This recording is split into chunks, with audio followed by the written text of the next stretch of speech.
the constant rebuilding of yourself. So last week I was really pissed at myself, right? I said, traded like ass this week. I'll be better next week.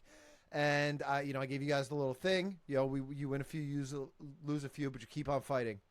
And I literally spent the entire weekend just working on my mental, looking at my trades, pumping myself up, reminding myself I'm a great trader. All these things I have to constantly do to keep myself in that great mental place so that I can execute from kind of that 50-50 neutral standpoint. And then I came in this week, and I think I had one of my biggest career weeks. I got to check the numbers. Might have been the biggest week of my career.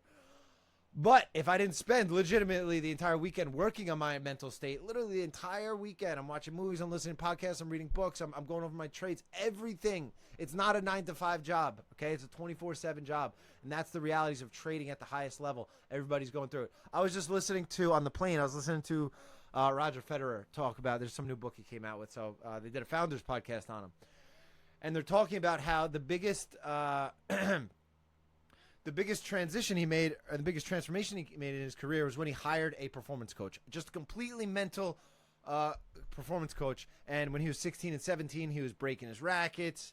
All his opponents would say, yeah, he's got the best skills, but later in the match, he's going to have a meltdown, and, we'll be able to beat him then because he doesn't have the, mental capacity to see it through. So then he hires this trading coach at 16, 17, and his entire life changes because he starts focusing on the mental aspect of trading. And then I heard the most insane stat.